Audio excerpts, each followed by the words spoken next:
రాజకీయాల్లో ఒకప్పుడు చక్రం తిప్పిన బీఆర్ఎస్ అధినేత కేసీఆర్ వ్యవహార శైలి ఇప్పుడు ఆ పార్టీ శ్రేణులకు తీవ్ర నైరాశ్యంలో నెడుతుంది. అధికార పార్టీ వైఫల్యాలపై నిరంతరం పోరాడాల్సిన సమయంలో ఆయన ఎర్రవెల్లి ఫామ్ హౌస్కే పరిమితం కావడం రాజకీయ వర్గాల్లో తీవ్ర చర్చనీయాంశంగా మారింది. ఎన్నికలకు ఇంకా 3 ఏళ్ల సుదీర్ఘ సమయం ఉన్నప్పటికీ ఆయన కనీసం జనంలోకి రాకపోవడం సొంత పార్టీ నేతల్లోనే అసంతృప్తికి దారితీస్తుంది. ఒకప్పుడు తన మాటలతో ప్రత్యర్థులను వణికించిన గులాబీ బాస్ ఇప్పుడు ఎందుకు ఇంతటి కఠినమైన మౌనముద్ర దాల్చారు? సాక్షాత్తు సొంత కూతురు కవితే తండ్రి తీరును బహిరంగంగా తప్పుబట్టే స్థాయికి పార్టీ పరిస్థితి ఎందుకు దిగజారింది? Let's watch the story.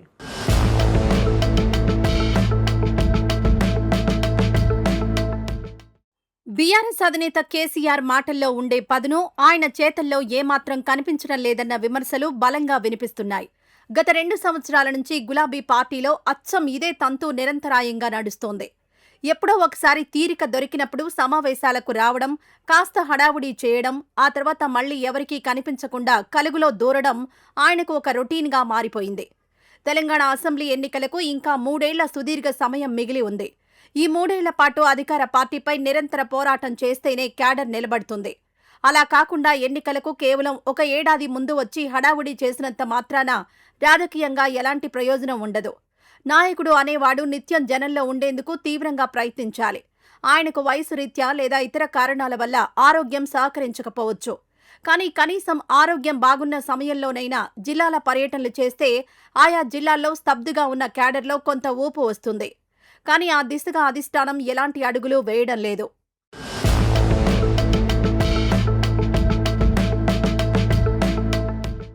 KCR ప్రకటనలు కేవలం 4 గోడలకే పరిమితం అవుతున్నాయనడానికి ఎన్నో ఉదాహరణలున్నాయి.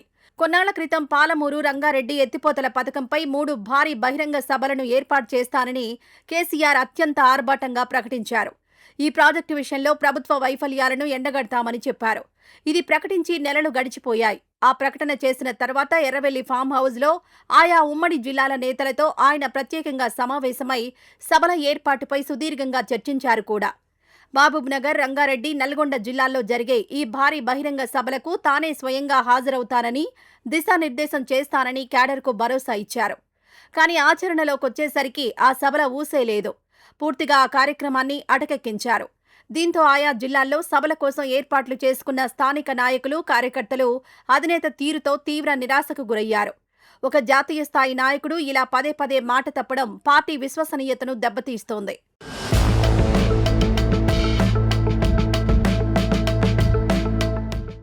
సభల రద్దు ఒక్కటే కాదు, పార్టీ ఆవిర్భావ వేదికగా ఇచ్చిన హామీలు సైతం గాలికి కొట్టుకుపోయాయి. అంతకుముందు వరంగల్లో అత్యంత ప్రతిష్టాత్మకంగా జరిగిన పార్టీ ఆవిర్భావ సభలో కేసీఆర్ ఒక కీలక ప్రకటన చేశారు. ఇకపై తాను పూర్తి స్థాయిలో జనంలోనే ఉంటానని, నిత్యం ప్రజా సమస్యలపై పోరాడతానని వేదికపై నుంచి ఉద్వేగంగా ప్రకటించారు.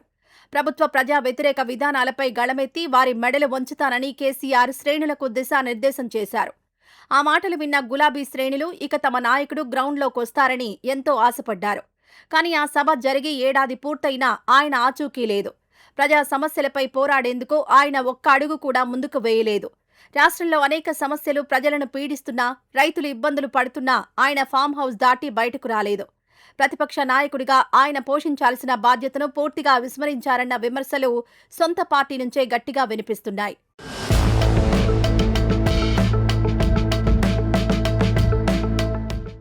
కేసీఆర్ మౌనంపై వస్తున్న ఈ విమర్శలు కేవలం ప్రతిపక్షాల నుంచి లేదా మీడియా నుంచి మాత్రమే రావడం లేదు.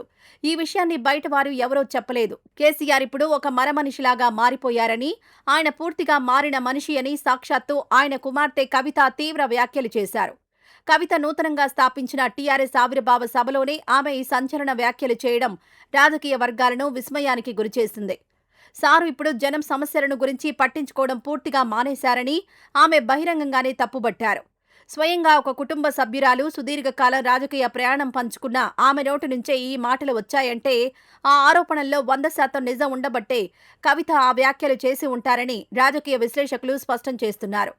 తండ్రి తీరుపై విరక్తి చెందే ఆమె సొంత కుంపటి పెట్టుకున్నారన్న వాదనలకు ఈ పరిణామాలు మరింత బలాన్ని చేకూరుస్తున్నాయి. ఇంట్లో నుంచే ఇన్ని విమర్శలొస్తుంటే ఇక సామాన్య ప్రజలు ఆయనను ఎలా విశ్వసిస్తారన్న చర్చ కూడా జరుగుతోంది.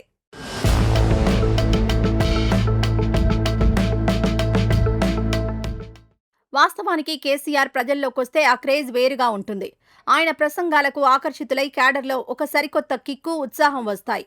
ఆయన కనుసైగ చేస్తే కదిలే క్యాడర్ ఇంకా జిల్లాల్లో పడిగాపులు కాస్తూనే ఉంది. కానీ వారి ఆశలను వమ్ము చేస్తూ సారు మాత్రం ఫామ్ హౌస్ దాటి బయటకు రావడం లేదు. గత అసెంబ్లీ ఎన్నికల ఫలితాలు వచ్చిన రోజున ప్రగతి భవన్ నుంచి కారులో ఎర్రవెల్లి ఫామ్ హౌస్కు వెళ్లిన కేసీఆర్ ఇప్పటివరకు ప్రజా సమస్యలపై నేరుగా స్పందించి పోరాడిన దాఖలాలు లేవు. ప్రతిపక్ష నేత సైలెంట్గా ఉండడంతో అధికార పార్టీ కూడా బీఆర్ఎస్ను చాలా లైట్గా తీసుకుంటోంది. వారి నుంచి ఎలాంటి ముప్పు లేదని కాంగ్రెస్ నాయకులు స్థానికంగా పెత్తనం చలాయిస్తున్నారు. కేసీఆర్ నేడు ఇంతే, రేపు అంతే, ఎప్పుడైనా అంతేనన్న కామెంట్స్ ఇప్పుడు సొంత పార్టీ నాయకుల నుంచే బాహాటంగా వినిపిస్తున్నాయి. ఆయన మారతారన్న ఆశలు క్యాడర్లో పూర్తిగా సన్నగిల్లాయి. కేసీఆర్ వ్యవహార శైలిలో మార్పు రాకపోతే రాబోయే రోజుల్లో ఆ పార్టీ మరింత కుదేలవడం ఖాయంగా కనిపిస్తోంది. మరి భవిష్యత్తులో ఏం జరుగుతుందో వేచి చూడాలి.